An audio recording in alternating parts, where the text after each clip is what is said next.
So we're currently underway to Devil's Island. We're about 2 days into our passage, and we've just seen a big shoal of tuna off our bow. They seem to be bow riding like dolphins do.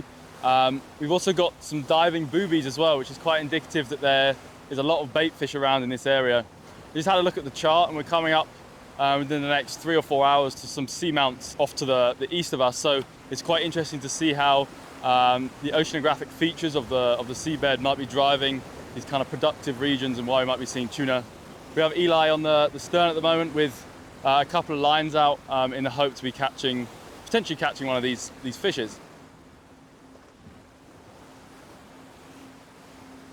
Hi, I'm Eli. I've been fishing off the back of the stern on Argo, but sadly haven't caught anything yet. But when we were in Fernando, I had the chance during free time to go on a fishing charter and had the chance to catch 3 yellowfin tuna on hand lines. But now I'm going to take you into the galley and show you how I prepared it. So I ended up catching 3 tuna, all on the hand line. So right now I'm going to get ready to prepare it, be adding a little bit of teriyaki sauce to the fish itself. However, leaving most of it unseasoned to still enjoy the natural flavors of the fish.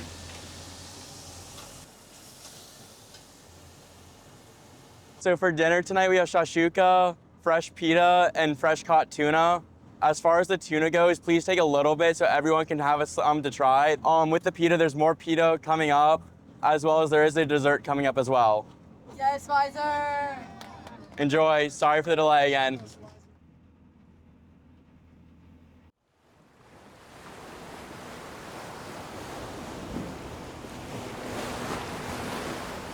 So as we head further north towards the Sargasso Sea and into the North Atlantic gyre and trade wind patterns, we're coming across sargassum more and more.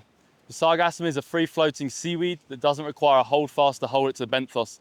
And although it's not great for us to eat, it provides an oasis within this vast expanse of the Atlantic for small fishes to hide amongst. And therefore, because we're getting this increased diversity around the sargassum, we're also seeing on the boat here the associated predators. So recently we've seen tunas and also spinner dolphins off the bow.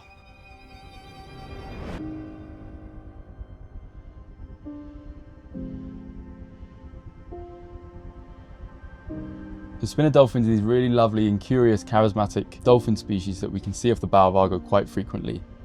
They occur in schools of thousands of individuals when out in the open ocean, and we're likely seeing here is a small subgroup of that larger school.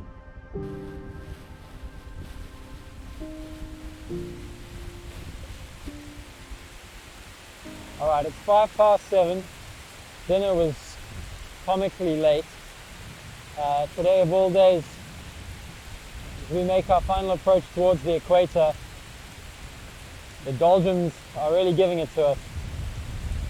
The past 5 days have been absolute calms with isolated little drizzles. But today, the equator is throwing everything at us. We've just had a 35-knot wind spike. It's getting dark, the sea state's been picking up, there's a confusing swell from the north mixing with the south. And the shellbacks amongst us might know a little bit something about what's to come. But of course, we would never say, lest the pollywogs should hear us. You keep on coming back. Oh, you keep on coming back. You keep on coming back. You came into my life like a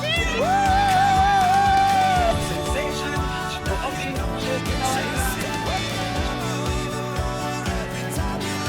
Welcome to the Northern Hemisphere, everybody!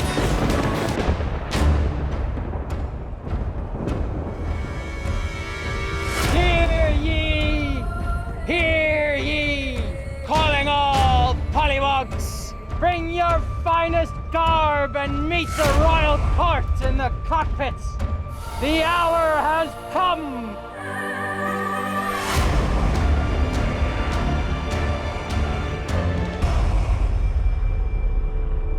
You've been summoned today to stand before the royal court of Neptune. I, King Neptune, will now see your sacrifices and observe your offerings of talents and performances. You will be judged before the court. Found worthy, you may be granted safe passage into the northern Atlantic and rightfully earn the title of Shellback. Some offerings showed genuine talent, and a few demonstrated great skill. Others were just, well, the offering was worthy, but the performance was subpar. You shall run the gauntlet. This pollywog resorted to bribing the court with jewels. My performance is an original song that I've written for the boat. Making my way to the walking fast, but not too fast, because it's unsafe.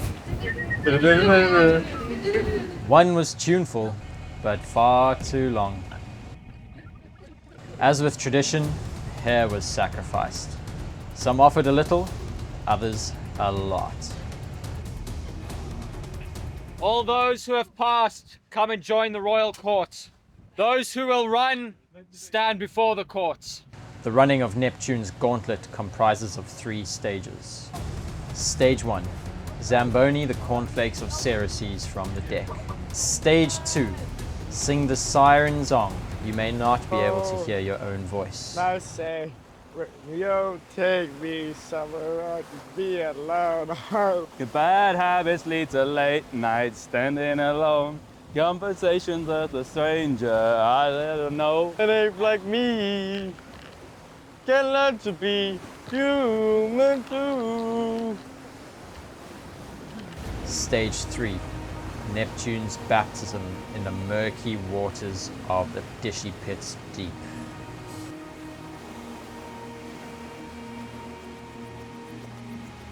Through tempests fierce and waters deep, the order of the Shellbacks is your God-given right. Welcome to the order.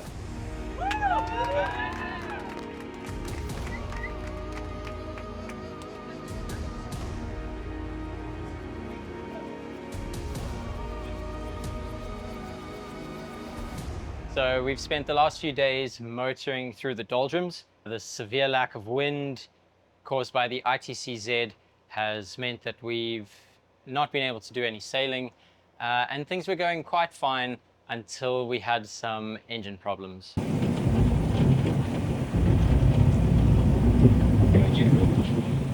So these diesel engines like to run, and they like to run hard.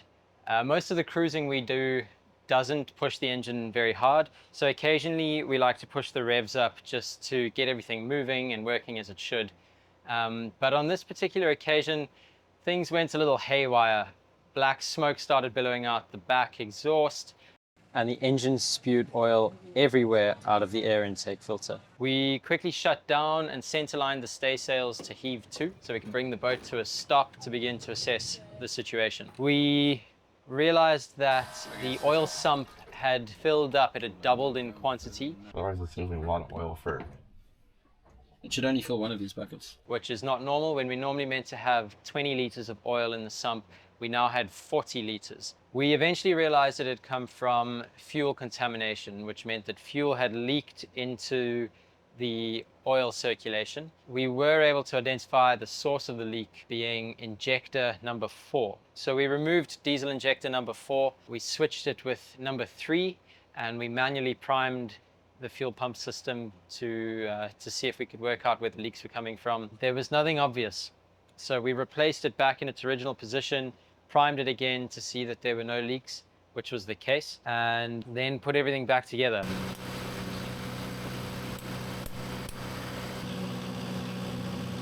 So we're making really good way at the moment. We're making somewhere between 9 and 9.5 knots of speed over ground.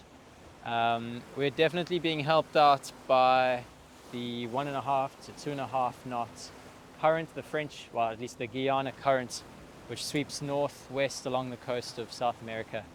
And we're now making our way towards Barbados. A little change in plans as we were headed for French Guiana, Devil's Island.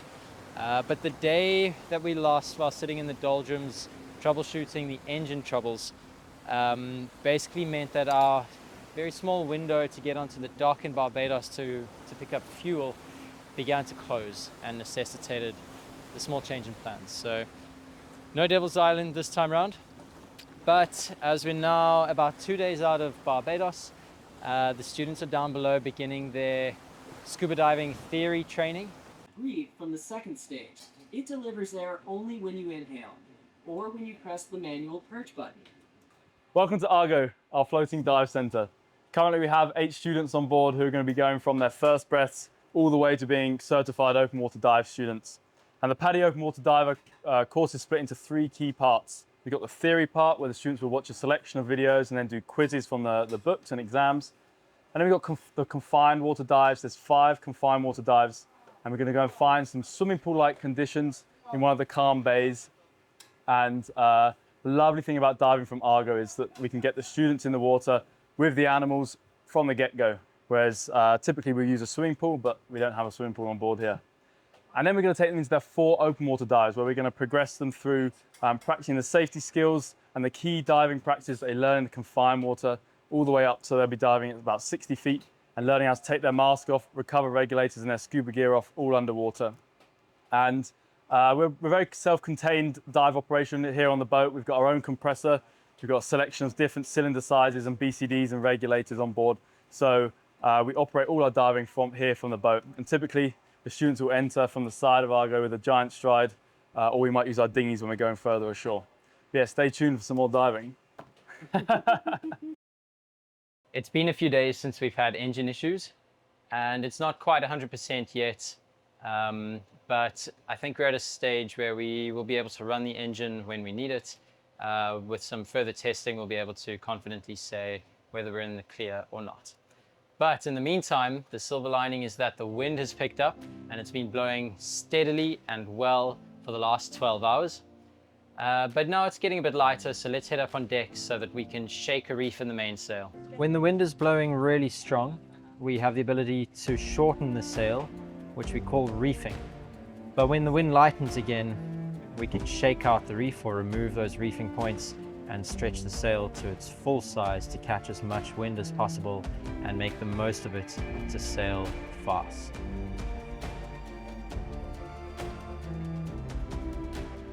We've had a nice consistent northeasterly force 4 or force 5 wind, which is perfect. That's what this schooner rig was built for. We've got the wind on the beam and we're making a solid 7.5 to 8.5 knots. We have every sail out. The fish went up this morning along with the full main as we shook a reef, and the skies look clear to windward. We're not being pestered by those tricky squalls anymore of the doldrums, and this is beautiful sailing. This is what we all know and love, and this is getting everybody really, really excited to get back into some wind and do some good sailing again.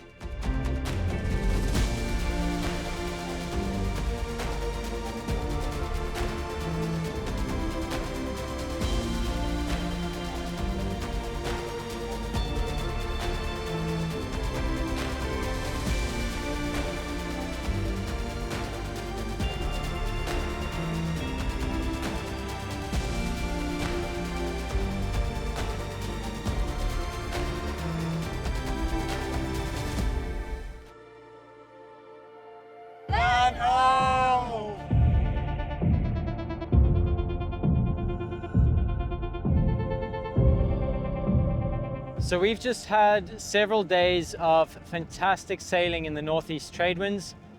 We haven't needed to use the engine at all, but now today as we approach Barbados, which is several miles ahead of us, we've struck the jibs. They've been put away and now we're just motor sailing the last stretch as the wind has died on us a bit. The main engine is being tested for the first time since we've been troubleshooting, so we'll be seeing how it holds up. And we're very much looking forward to our arrival in Barbados this evening. We'll probably be getting to Anchorage just after sunset before going alongside at Port St. Charles tomorrow morning.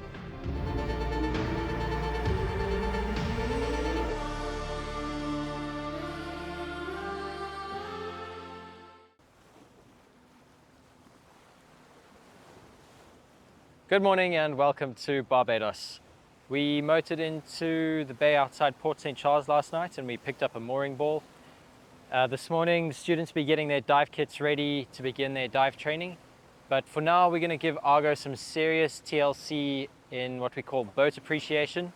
before we motor on into the bay to go into the dock at Port St. Charles.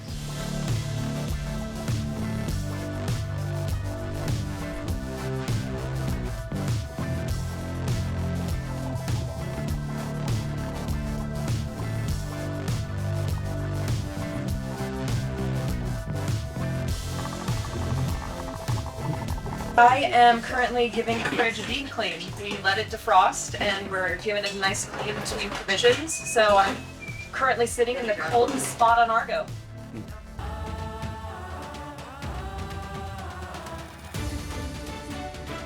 Anchors away.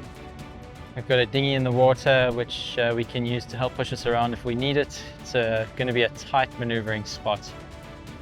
But we're slowly motoring forward now to enter Port St. Charles Marina. 7-eye.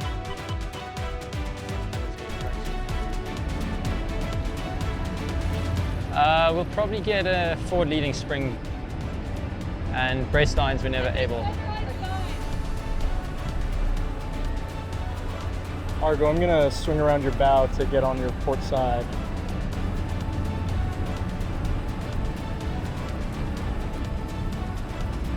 And you're just going to follow that dock around the stern, Eli.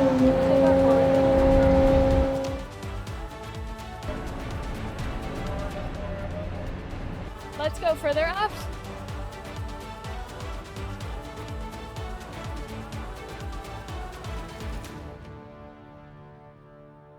We finally made it to Barbados, did officially cross the Atlantic, and these are our first steps on land in 2 weeks. So excited. So excited. Thank God. Yes! Oh God.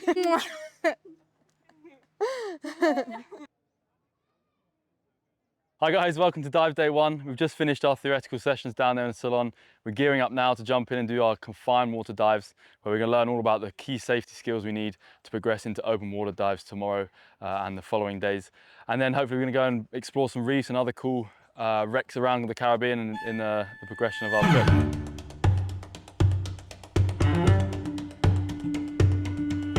I'm about to go jump in the water and I'm gonna take my first breath underwater. I've been waiting for this moment for a long time and it's finally here.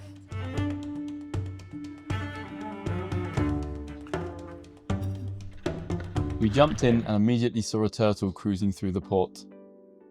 We swam to a sandy bottom in 10 feet of water where we started to demonstrate a few key skills. Here the students are performing the hover.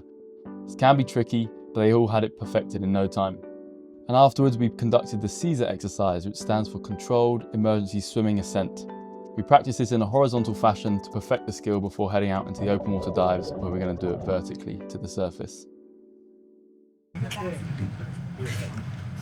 First dive was super cool.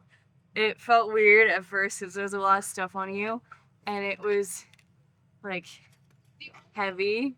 And then I inflated it and it wasn't. But it was cool. She peed in my wetsuit.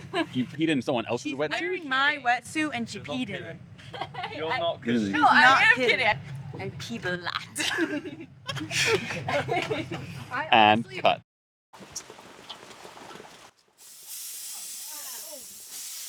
So we're here on dive day 2 in Barbados. We just finished our confined water dives yesterday on the bay just behind me here. And we're now heading out for the students' first open water dives, which is really lovely. Diving in the rain is actually really fantastic and it's a really cool experience. So we're hoping to go and see some turtles, some different reef fishes, and perfect their skills that they were learning yesterday. We descended in the rain to about 18 to 20 feet, checked in with our buddies and swam along the marina wall, which was teeming with life and different coral species.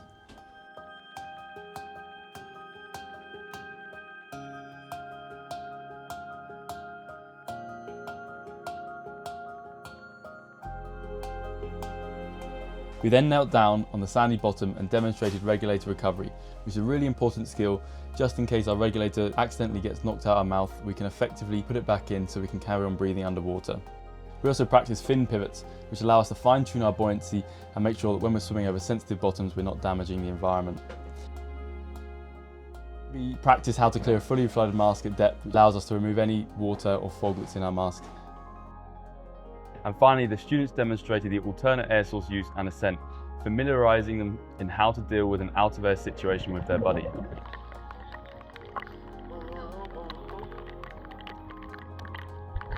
And with all the skills ticked off for the dive, we descended again and swam back along the seawall, taking in all the beautiful marine life the Bayesian waters had to offer.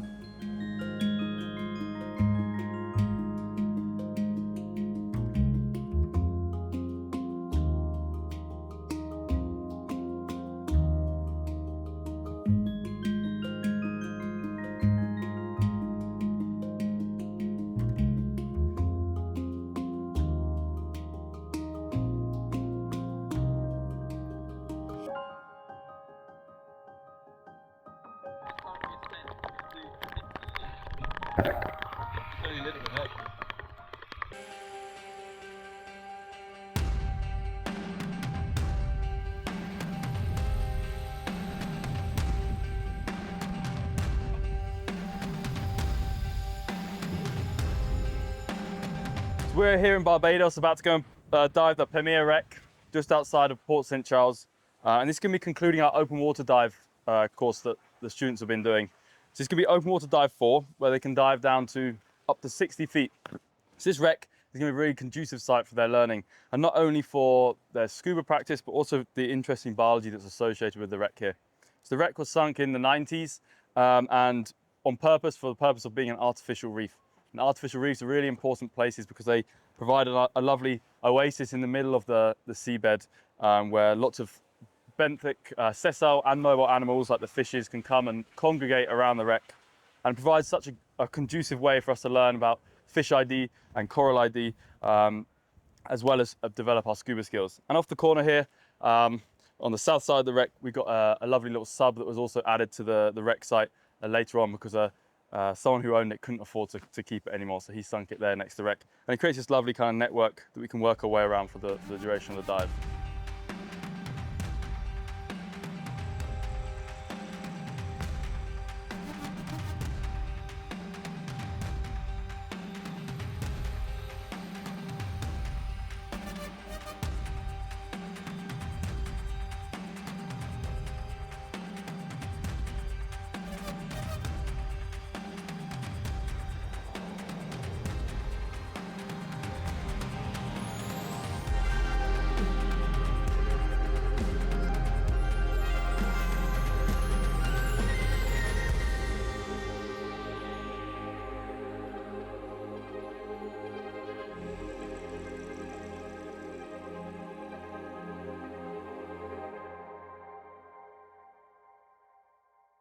So behind me right now, we've got the open water students finishing off their final exam.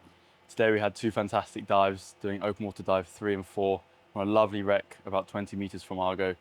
So fingers crossed they all pass, and we can carry on doing some more fun dives and moving on to their advanced course. Okay, great news, they all passed their exam. They're now all, they're all certified open water divers. And I'm really excited to be taking them to do some marine science labs and explore the rest of the Caribbean, such as Petit Bayou and St. Lucia in the near future.